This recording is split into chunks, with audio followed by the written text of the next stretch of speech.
सेना में नई भर्ती स्कीम अग्निपथ को लेकर बवाल लगातार जारी है। अग्निपथ स्कीम पर देश के 9 राज्यों में बवाल है। यूपी, बिहार, तेलंगाना में प्रदर्शनकारियों ने ट्रेनें जलाई है। तेलंगाना के सिकंदराबाद में एक प्रदर्शनकारी की मौत भी हुई है, तो वहीं बिहार में अग्निपथ को लेकर उग्र विरोध प्रदर्शन किया जा रहा है। बिहार के कई जिलों में ट्रेनें फूंकी गई है। आंदोलनकारियों ने नालंदा में रेलवे ट्रैक पर आग लगाई है। अग्निपथ पर रक्षा मंत्री राजनाथ सिंह का बयान भी सामने आया है। उन्होंने युवाओं से शांति बनाए रखने की अपील की है और कहा है कि युवाओं के भविष्य को ध्यान में रखकर के ये फैसला लिया गया है। नई योजना से ज्यादा लोगों को नौकरी मिलेगी। अग्निपथ पर वायुसेना चीफ वीआर चौधरी का बड़ा ऐलान। उन्होंने कहा है एयरफोर्स में 24 जून से शुरू होगी भर्ती। उम्र सीमा बढ़ने से ज्यादा युवाओं को फायदा हुआ। तो उम्र सीमा बढ़ने से ज्यादा युवाओं को फायदा और साथ ही लगातार कोशिश और कवायद इसी को लेकर की जा रही है कि इस तरीके से जो उग्र प्रदर्शन हो रहा है वो खत्म हो। उम्र सीमा को भी बढ़ा दिया गया। अभी तस्वीरें जरा आप देखिए किस तरीके से ट्रेनों को फूंका गया है, आग के हवाले ट्रेनों को कर दिया गया है। करोड़ों के नुकसान की आशंका यहां पर है। तो वहीं रेल मंत्री की ओर से भी ये बयान सामने आया है। उन्होंने सभी युवाओं और छात्रों से अपील की है कि आप इस तरीके से सार्वजनिक संपत्ति को नुकसान मत पहुंचाइए, रेलवे को नुकसान मत पहुंचाइए, क्योंकि रेलवे आपकी संपत्ति है। और वाकई में ये विषय सोचने लायक भी है कि आपकी मांग चाहे कुछ भी हो, आप उसको लेकर के विरोध कर सकते हैं, प्रदर्शन कर सकते हैं, पर इस तरीके से नहीं। आप नारेबाजी करिए, धरना दीजिए, पर सार्वजनिक संपत्तियों को नुकसान मत पहुंचाइए। ये देखिए किस तरीके से तोड़फोड़ भी की गई है, संपत्तियों को नुकसान पहुंचाया जा रहा है। 9 राज्यों में भारी बवाल अग्निपथ योजना को लेकर के। ये तस्वीरें जरा आप देखिए, अलग अलग शहरों की तस्वीरें हैं, पर हालात सभी जगह एक से नजर आ रहे हैं। युवाओं का आक्रोश एक सा नजर आ रहा है। नवादा की तस्वीर भी जरा आप देखिए, बड़ी संख्या में छात्रों का प्रदर्शन, यहाँ पर भारी प्रदर्शन। मुंगेर की तस्वीर भी जरा देख लीजिए, यहाँ पर भी पुतला दहन करके प्रदर्शन किया गया है, विरोध जताया गया है। छपरा की भी तस्वीरें कुछ इसी तरीके की है, यहाँ पर भी तख्तियां लेकर के हाथों में विरोध प्रदर्शन किया गया है। झारखंड की तस्वीर भी कुछ ऐसी है, यहाँ पर भी विरोध प्रदर्शन देखने को मिला है। पर ऐसे में सवाल यही उठ रहा है कि जिस देश की रक्षा के लिए ये भर्ती परीक्षा आयोजित की जाती है, तो ऐसे में देश की संपत्ति को नुकसान पहुँचाकर क्या हासिल हो जाएगा?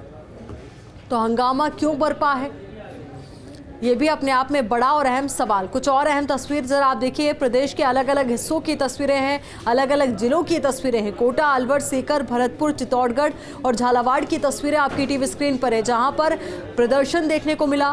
पुलिस को हल्का बल प्रयोग करके इन छात्रों को, युवाओं को खदेड़ना भी पड़ा, क्योंकि भारी आक्रोश यहाँ पर युवाओं का देखने को मिला है। रैली भी निकाली गई, कुछ जगह शांतिपूर्ण तरीके से रैली भी निकाली गई, तो कुछ जगहों पर विरोध प्रदर्शन कुछ इस तरीके से नजर आया कि गाड़ियों में तोड़फोड़ की गई है, टायर जलाए गए हैं, पुतलों का दहन किया गया है।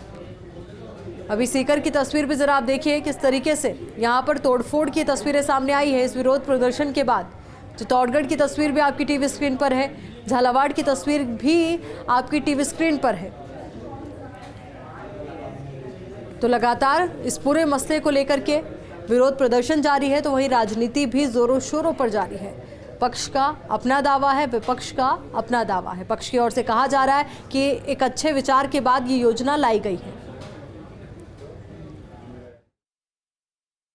अग्निपथ योजना भारत के नौजवानों को देश की रक्षा व्यवस्था से जुड़ने और देश की सेवा करने का एक सुनहरा अवसर देता है। अग्निवीर हूं, यह उनकी ताजिंदगी के लिए पहचान बन जाती है। पिछले 2 साल से सेना में भर्ती की प्रक्रिया न होने के कारण बहुत से नौजवानों को सेना में भर्ती होने का अवसर नहीं मिला। यह सच्चाई है। इसलिए युवाओं के भविष्य को ध्यान में रखते हुए और उनके प्रति संवेदनशीलता दिखाते हुए प्रधानमंत्री जी के अनुमोदन पर सरकार ने फैसला किया है कि अग्निवीरों की भर्ती की आयु सीमा को इस बार बढ़ाकर 21 से 23 वर्ष कर दिया जाए।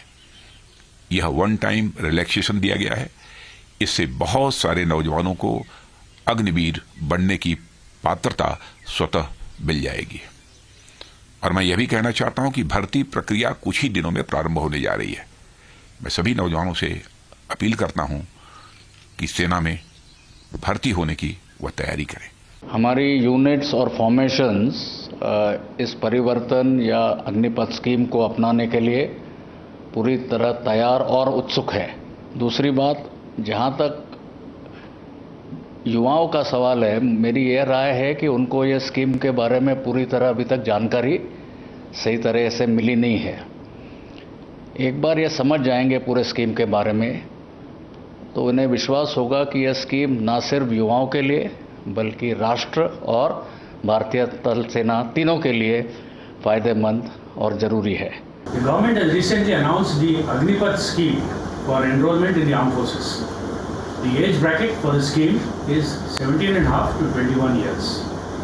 I am pleased to announce that the upper age limit for the first induction has been increased to 23 years of age. This change would permit a larger section of the youth to enroll as Agniveers. I am also glad to inform that the selection process for the Air Force will start from 24th June. मेरा निवेदन है सभी से, railway आपकी संपत्ति है, राष्ट्र की संपत्ति है, इसको किसी भी तरीके से कोई नुकसान ना हो, ये हम सबकी जिम्मेदारी है।